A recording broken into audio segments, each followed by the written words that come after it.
am very excited for today's guest. She is a true powerhouse of transformation. So, for over 30 years, she's been guiding individuals and organizations to break through their inner and outer barriers and actually live the life they once dreamed about. So she focuses on deep and lasting transformation, and she has helped more than 200,000 people unlock their potential in business, self expression, conflict resolution, and overall well being. And she is, among many other things, she's also the founder of United Global Shift, which is a nonprofit profit that's worked with 200 leaders in over 20 countries and counting to create meaningful change on a global scale. And what ties Jocelyn's work together is her mission, which I absolutely love, helping people become truly unmessable with. How amazing is that word? Unmessable with. And her latest venture is the art of being unmessable with, and it's designed to fulfill that mission and support people in living their dreams now and not someday. And I cannot wait for this conversation. We were just talking before we started about how you are completely unmessable with now. So I'm thrilled to have this conversation. Welcome to the show. Thank you. And I'm thrilled to see you after 40 years, 40 which is years. kind of freaky.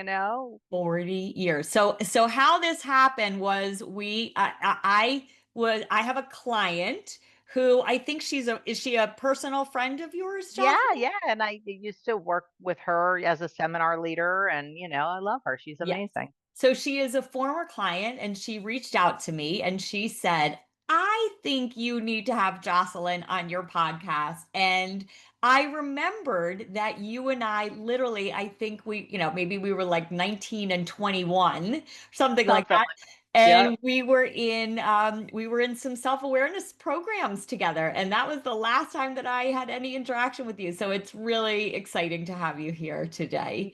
Nice to reconnect. Yes. Yeah, absolutely. So you've helped over 200,000 people. That in and of itself is mind-blowing. Yeah. So when you think about transformation, right? And that you've helped 200,000 people transform their lives. Can you just say what does that really mean to you?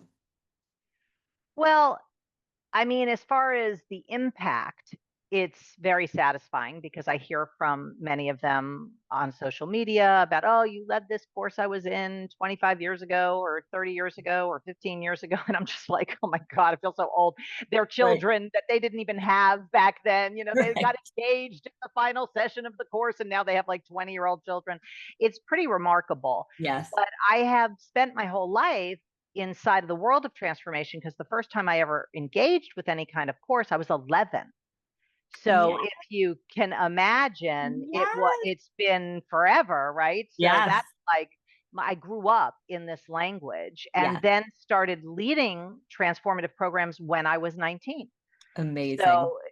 So for me, it's my life's work. My life's work is to make a difference with people. And I've always been fortunate to have an arena to do that in Yeah. through the nonprofits that I've worked with and started, or the companies that I've worked for and started, and so it's Amazing. been, I can't imagine doing anything else. Yeah. Yeah. But the Yeah. opportunity to participate in someone's transformation is one of the biggest honors that I think anybody can have, other than bringing someone into the world and being there when they leave the world. I think Yes. that's the pretty much the pinnacle. Oh, I got goosebumps on that one. You are so correct. And I didn't realize this. I was 9 when I had yeah. Yeah, so There we you we we go. share that in common too. That's really cool. Yeah, yeah. And that, again, that's sort of like I remember sitting in a seminar and I was watching a seminar leader transform, somebody's life was transforming in front of my eyes. I was 13 years Right. old. And I said, this is what I'm going to do for the rest of my life. Yeah, And basically, I mean, you and I are children of that world, and that's right. that was it. So it was Yeah. like there was no like, oh, what am I gonna? No, this is it. This Yeah. is it for me. This kind of work for people. Absolutely. All right, so let's dive into this idea of being unmessable with. And I'd love for you to share a little bit about your life's journey and how you stumbled upon this concept of being unmessable with. Well, first, I want to say when people hear that word, they have a lot of things come to them, and I want to say what it isn't. It isn't Mm-hmm. about being tough.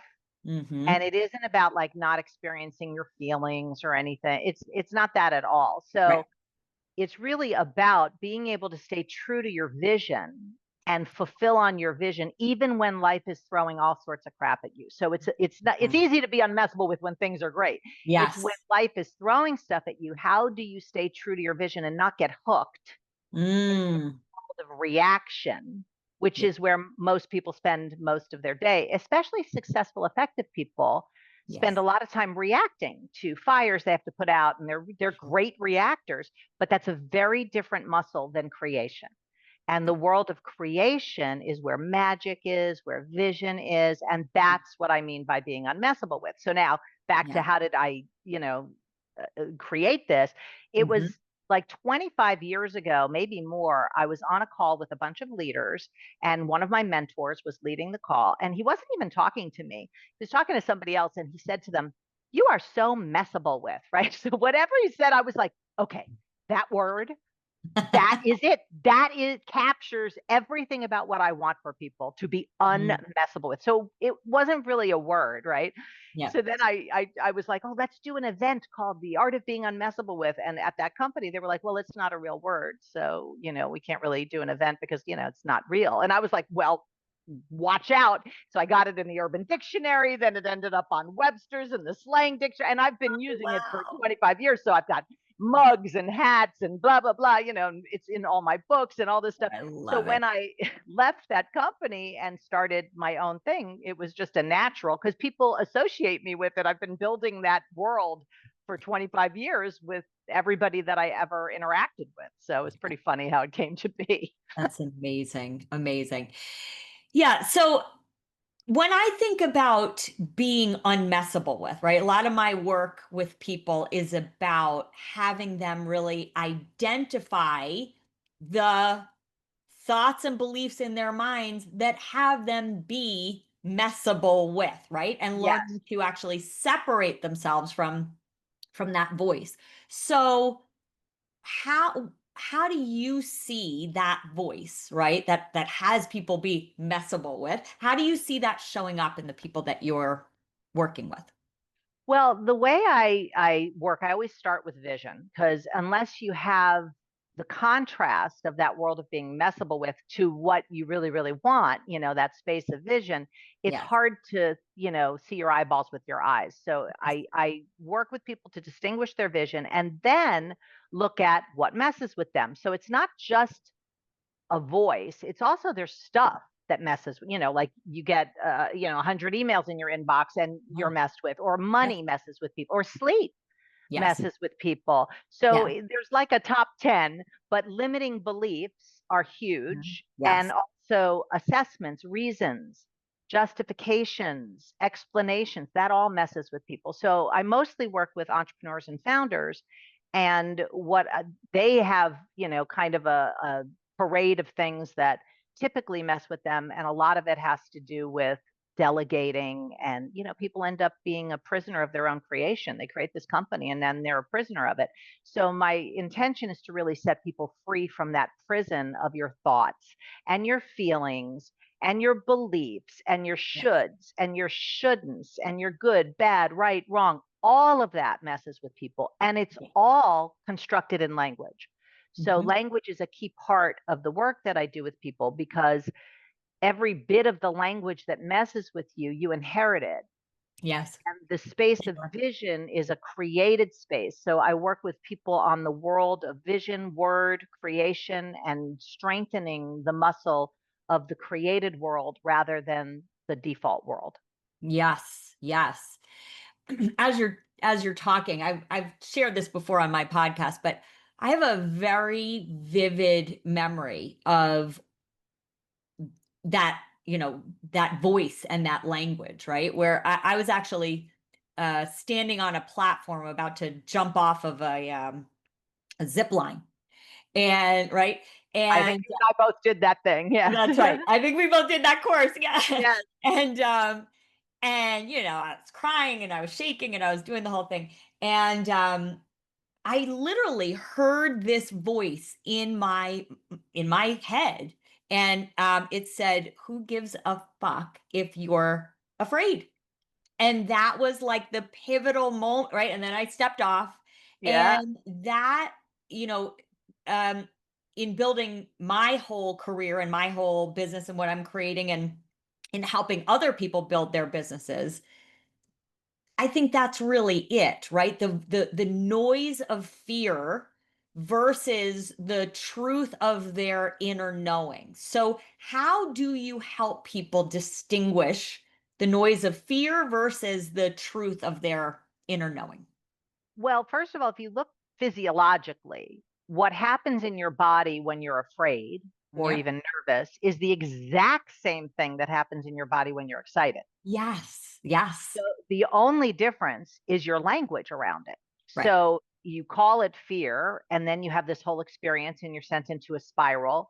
You call it excitement, and you have a different experience and you're sent Yes. into a different spiral, but it's, a little bit more empowering, most likely, than the Yes. spiral of fear. So I have people really work on what's real Mm. versus what are you using to describe reality, because most people live in their description of reality, not reality. And I'm not a woo woo person at all. I mean, like, anybody who works with me will tell you I'm like, if I'm even woo at best, but I'm definitely not woo woo. Right. And but if you are powerfully related to reality, it's like everything disappears and there is no description. There's no lipstick. I'm holding a lipstick right now for those of you listening. There's no lipstick in reality. There's just lipstick because I'm calling it lipstick, or a Yes. lot of people call it lipstick. There's just something, whatever this thing is. And Yep. most of us don't live in actual reality. We live in our view of reality, which is Yes. skewed by our experiences and our beliefs and all the, stories we have about ourselves and about the world. Yep. So what I work with people is to be able to access reality and get to what I call nothing, Mm. because from there you can create. You can't create from something. You Yes. have to first have nothing. And that's the biggest challenge for people, is to get to nothing, because they're so busy and used to dealing with something about you, something about them, something about the circumstances, about their finances, about their whatever. It's Yeah. always something. Yes. Yes. It's a very high state of transformation. Right. So getting to nothing, in other words, having people, I think what you're saying is having people really distinguish the um the meaning that they're assigning to the things that are happening in their lives, and that they're mistaking that meaning for reality. Yeah, and it's more than meaning. It includes meaning, but it's not limited to meaning, because it's also the labels Yes. and the concepts Yes. and the feelings about, because mostly what we have feelings about isn't reality, it's the view. We have Yes. feelings about our view. We think somebody's rude, and then we have feelings about it. It's like, but there's no such thing as rude in Yes. reality. So, if you've ever read, which you probably have, Alan Watts, who's one of my Mm-hmm. favorite Yeah, philosophers, he absolutely. kind of speaks about this in the best way that I've found Yep. uh, anybody speaking about it. And it's kind of like this space of disappearance, like you disappear because you even talk about yourself like a thing. Yes, for sure. When you Yeah. talk about the inner critic, when I was looking into all your work, it's like the inner critic is talking about you and other people. I mean, that's what it's criticizing, is things. For So sure. if all of a sudden you are not the thing that Yes. you have related to yourself as for all these years, then what? Right. And that's where nothing sort of emerges. Yeah. So I'm also curious if you see this. I'm sure you do because I see this all the time, where people have actually reached the pinnacle of their goals and their success and their dreams. And now they're looking around and they thought that getting there was going to be the thing that was going to have them feel a certain way. And now they're standing at the top of the mountain and they're like, okay, now I still feel this way and I've got nothing left to reach for to try and mitigate this feeling. So I'm sure you Well, I see mean, you that. look at the people like Marilyn Monroe and Michael Jackson, I mean, people who had everything, and then that's Yes, when people kind of turn to drugs and all sorts of destructive behavior, because for sure. if I have it all and it's still not it, then what? Yeah. Yes. So a lot of the people that I work with they're successful, but they're not fulfilled. Yes. So being fulfilled, I've been working on a whole world of what is fulfillment beyond a Mm, feeling, because I think we think it's about feeling fulfilled, right. and that's not true fulfillment. Yes. So creating what you're fulfilling on, which is that world of vision. So if your vision is freedom, let's just say, right? Or joy or self-expression or whatever space you're creating as your vision, Yes. filling on that vision is what true fulfillment is. It's not feeling good about what you're doing, because if you want to feel good, take drugs. I'm sure that does it. But Sure. Yeah. that's what I hear. Or my first cup of coffee in the morning helps. But feelings are sort of flighty, and you don't have a lot to say about how you feel. At least I haven't been able to really master controlling my feelings. So I Right. just experience my feelings, but I am not my feelings. Yes. Yeah. So what you're fulfilling on is the question. If you really want fulfillment, you've got to design something to fulfill on. Because Mm, most people get to that, I mean, I work with actors for the last 30 years, have a management company, and, they go, I just want to book a TV show. Then they book the TV show, and it's like, oh, I just want to have a Broadway show. Okay, then they have the Broadway. Well, I just want to win an award. So it's yeah. always the next carrot, Yes. and you Exactly. never reach wherever there is. You're never there because you're always here, Yes. and doesn't matter at any time. You're always here now, period. And everything else is kind of an illusion. Yeah, yeah. And that it's funny, I know you said like I'm not woo woo. I'm not even I woo, know, I just right? sounded really woo I woo mean, you just now, didn't I? because how can you not, right? Because when you're in this space of transformation, really ultimately you start to recognize that the only thing is right here, right now, right? Yeah. And so when you are having people awaken to that, right? Um, like what do you say to somebody that is following the dangling carrot? How do you help them? Well, I first work with them on creating a vision, because mostly they don't have a vision, they have goals. Yeah, Goals are all about someday, like next year I'm going to do this, or 5 years from now I'm going to do that. And you should have goals. The goals are great. I love goals. They're right, games. You right. play a game, you want to double your income, or you want to whatever it is.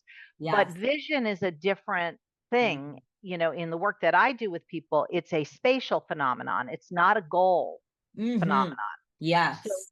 so it's like a space that you come from, that you Mm. stand in, and that you're fulfilling on all right now. Yeah. Yeah. So you So design your goals to be a fallout of your vision, and then you can be fulfilling on your vision from moment to moment to moment, not in 5 years from now, or once you retire, or once you lose 10 pounds, or once you get married, or whatever. mm, yeah. So in other words, if your vision is joy or freedom, let's say, take out, let's say joy. Your Okay. vision is joy. You are taking steps to design whatever it is that, let's say, your goal is, right where you want to get to. But are you saying that you are supporting them in creating their experience of joy now? Right now. And not Yes. just their experience, their expression Mm, of joy, mm, because you can bring joy to your order at Starbucks. Yeah. bring joy to Oh, your wow. child's high school graduation, or even to, Yes. watching Netflix. You can bring joy to life rather than hoping to get it from accomplishing something, which is, I think, Beautiful. the mistake people make is they think once I get this, then I'll have, or Yes. I'll be this way. Once I have this, the car, or once I have the business, or once I whatever, then I'll be joyful. But that's the opposite of Yeah. how life works. So if you can, and this is, I did this a lot with my actors, I would say, well, what is, I called it dream source at that point, but, and I have a TED talk about this and it's a whole thing, but now I'm using vision as a more updated term. But if you can create self-expression or impact, Mm, that's what you want eventually. I want to win an Academy Award so I can have impact in the world. Okay, well, how about you come from impact now in yes. your audition? So you go into the audition to provide and express and presence impact, not get a job so that you can eventually at some point have impact. Yeah. Okay, so try and walk us through, how do you have somebody express their vision now in the moment? Well, I have them, first of all, they pre create their vision, right? Then they see what messes with them, and we create hacks. Because when you see you're being messable with, you have to reroute your Yeah. brain, because your Yes. brain is basically in the amygdala hijack stage of fight, flight, freeze, whatever, when you're in that reactive state. So, how That's do you it. get out of that? Rewire your brain to the prefrontal cortex, which is where creative rational thought happens. Shift over to this world of vision. So now you have this vision of joy. Okay, so now joy's there. I have them pre-create actions, because in the heat of the moment, you can't think of stuff until you get the muscle, and it is Yeah. like a muscle. So I have Yeah. them pre-create 3 or 4 actions that would be an expression of joy. So what would be an expression of joy? If it's with your husband, maybe it's giving him a hug, Yeah. or maybe it's calling a friend and thanking them for, whatever it is. You come up with whatever the actions are prior, so that way you have them in your back pocket when you're in the heat of the moment. Gotcha. So is that what it looks like to live as someone who's unmessable with? What it looks like is, when you have something happen that hooks you, you get unhooked really quick. So it doesn't mean nothing ever happens, and it doesn't mean you don't ever have a reaction, but you catch it so quick that you can pivot back over to your vision like on a dime. That's the game, to Yeah. get quicker and quicker and quicker and getting out of the world of being messable with. So, like, for instance, you know, this was years ago when I was working from a vision of honor, and I love that word honor. It makes me so happy, right? And I had a client, an actor, who came to me and said they wanted to get out of their contract, and that's why I have contracts. It's like, not working together until you feel like it.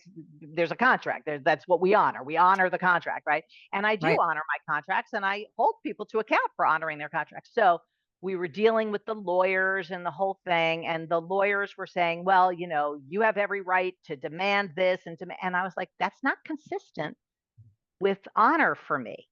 So Mm, let me look at how I want to handle this. And I can create my response versus reacting like, oh, yeah, well, I made you everything you are and you had nothing, and blah, whatever all that stuff would be, and justifications and reasons. And I stand in honor and I take the actions consistent with that. And we resolved it, and we're still friends. And it's like, there's a way to live life as an expression of what you're creating versus as an explosion from your reaction. yeah. Yeah. So you were sharing a story with me before we started recording, where really you became unmessable with because you realized that you were kind of caught in this someday I will. So can you tell people about Sure, yeah. that I mean, whole I story? actually I have a couple, like, Yeah. how I even started this whole world of being unmessable with is, when I was little, I wanted to be a singer. But I made a decision when I was 5, you can't do your art as your career, like my father said it in passing, and I glommed onto it. So there's like that limiting belief. And Yeah. then I was in my early 20s in a transformative seminar, and I saw that was a belief, not the truth. Yeah. So I was like, wow, that might not be true, And then all of a sudden, it wasn't there as a lid anymore. And within 3 months, I got a record deal and Mm, ended up having a #1 record. So amazing. that was like, okay, you can have your dreams come true now, not like someday maybe, but not now. Yes. So fast forward a few years ago, like 3 years ago, when I was starting the art of being unmessable with, I was leading a course that I created called the Foundation for Being Unmessable with. It's like 6 weeks and kind of gives you the basics. And in one of the sessions, I'm on Zoom and I'm saying, there is no someday, and your someday dreams are baloney because you can't find someday in your calendar. It's not a real day. And I'm doing this whole thing on someday not being real. And I realized that since I was 16 years old, I have been saying, I am going to live in Paris someday.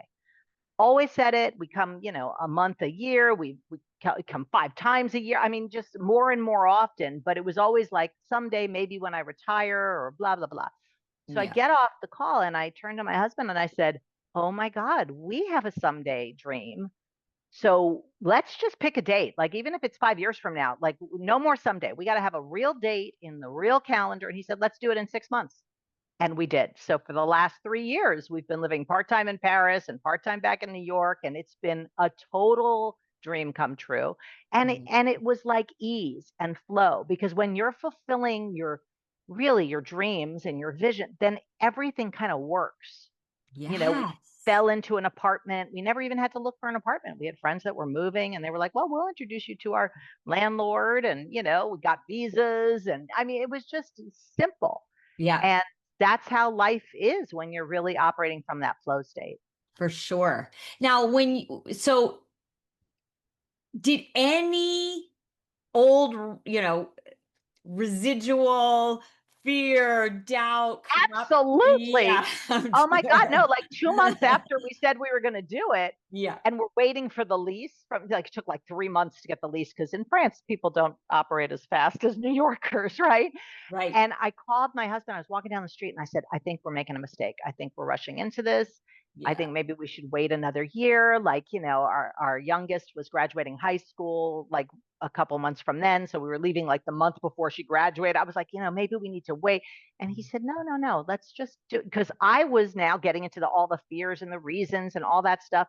So that really makes a difference to have somebody in your life that can pull you out of that world Yeah, back to the world of vision. If you have nobody that you can thought partner with, it really is detrimental.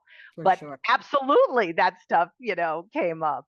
Yep. Yeah. Yeah. As it always does, right? Especially when we're really reaching for, something that's in alignment with that vision, right? But when it's in alignment with that vision, it can feel we're stepping into the unknown. Yeah, well, we're always stepping into the unknown. It's just an illusion that there's any certainty. So we just kind of, So true. we act like, oh yeah, this is certain and this is nothing certain. I mean, Yeah. we've all had situations happen that were out of the blue, because that's real life. Yeah. So Yeah. I take it like I really kind of have a view that nothing is certain. So now what am I creating? Right. Because, if I don't create it, then it isn't going to be there That's right.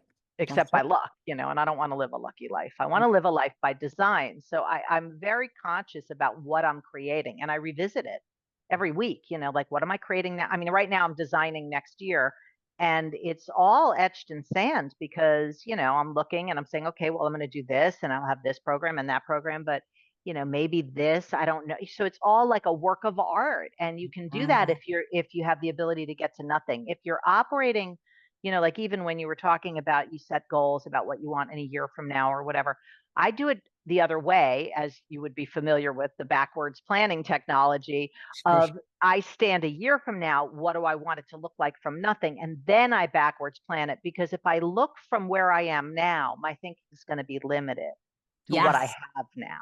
absolutely. And what I find certainly for myself and in all the people that I've supported, you can stand in, let's look a year from now, and you can back plan, Milestone it back. Yep. right? And it's still going to take on its own journey and expression. So, right, if And we that's we why you have to revisit it. And I do it yes, at least weekly, sometimes more often. And yes, I look at, okay, so how am I still at that? If I'm creating that, then what needs to alter right now? And what actions have I been taking that have been producing the results to date because if I'm not on track, I need to take new actions.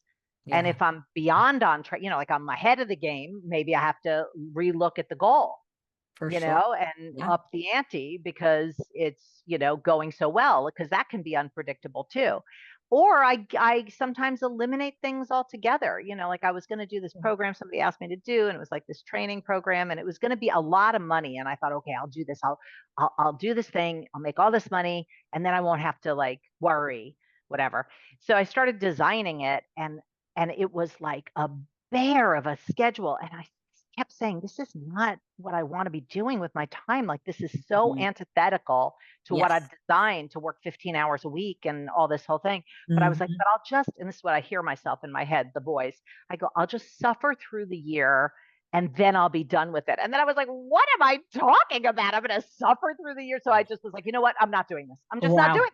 I Yeah. was like, no, thank you. And I told the person and she was fine about it. But it was like, Yeah. it's amazing how we just kind of fall into goals that aren't even ours. That's right. And we don't recognize that they're not ours unless we're really doing that inner reflection and honoring Ongoingly. ourselves.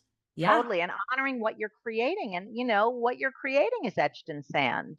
Last year we created freedom as the context for the year. This year it's freedom and fulfillment. So Yeah. it's like, you add to, you shift, you're different. I'm different now than I was when I was 20. I Oh, mean, yes. I don't want to like do anything ever. Like now, like people like come to this party. I'm like, no thanks. Like party? No, no, I think Yep. not. I'll I stay can home, watch relate. Netflix. Yeah, Yes. I can relate. Yeah. So if somebody is listening to us right now and they are at a I hope crossroads, somebody's well, listening. I think there are a lot of people. There are a lot of people that are tuning in. Yeah. So maybe this person is successful on the outside, but they secretly feel Yeah. stuck or unfulfilled. What do you want that person to know right now? Well, I want them to know that being unfulfilled is not the destination. It's a stop along the way, Mm. and that there is a way out of hell.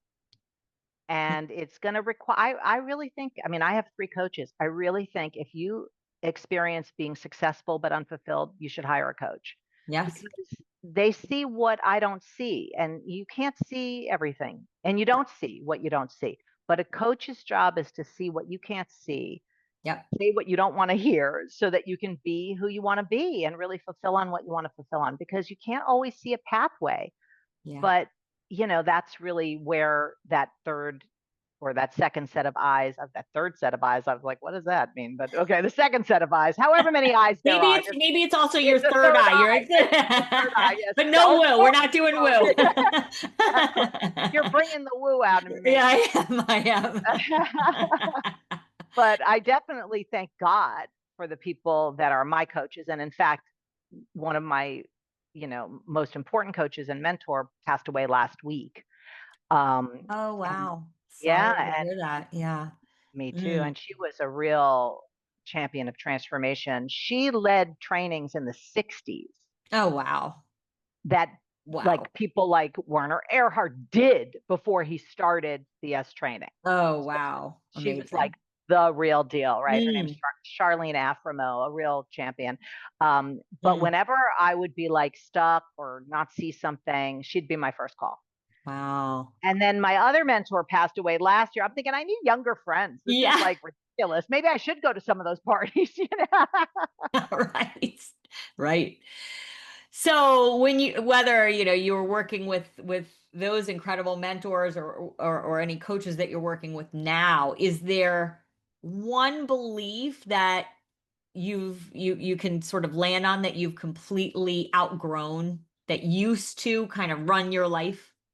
Well, definitely the you can't do your art as your career. That disappeared back, Yes. when I was like 22. But I think the myth of shoulds, Yeah. like that is such a red flag for me. If I even hint the word should in my life or shouldn't, I know I'm going to suffer. Yes. So I'm not interested in suffering. I think, suffering is completely optional. and stuff happens in my family and whatever, but you don't have Yes. to suffer about it. So Yeah. I really do think if there's anybody listening who's dealing with something that you're suffering over, and it doesn't have to be like overt suffering, like, it can just be like being annoyed or irritated. You don't have to be. It Yeah. is an optional state of being. And Mm, if you don't have that option, get the tools to yeah. to be able to have that option, because it's all about muscles and tools. And, 100%. it's not like a magic pill. I wish it was, but, it takes, I mean, it's been 40 some odd years, 48 years, 47 years I've been practicing this. Yep. So that's a Yep. lot of sit ups. It is a lot. And we just still have to keep practicing and practicing and practicing. Yep. It's like brushing your teeth. You don't It just do is. it once and then say, okay, I'm done brushing my teeth. It's like, Right? no, you got to Yeah. brush your being, and you got to brush your thinking and your language. And I do think it all comes down to language. So, Yeah. if people could get their vision, they'd have a different road to go down. I Yeah. mean, they can, have a free TED talk, whatever. It's called Abracadabra, Living the Life of Your Dreams Now, that talks about this world of vision. It's 10 minutes, and you can get it's called Dream Source and that, but you can, kind of get access to it. So anybody who's listening that's kind of not fulfilled, I would just go watch that and see if Yes. it opens something up in your view and your thinking. That's right. It's a new lens, right? That's all it is. Yeah. Well, I am so thrilled that you have joined this episode today. This was a fascinating conversation. It's And totally fun. yeah, so fun. I mean, I'm sure we could talk for hours, I think. I know we could do like 10 episodes of all the different things. I have a gift for your listeners if you want. Yes, for Yeah. sure. If Yeah. if you just go to unmessablewithgift.com, there's an instant reset download. So you can like actually get the steps for when you're reacting, how to reset to the world of vision. And it's simple, Mm, and it's not like hours or anything. It's like a 5-step thing.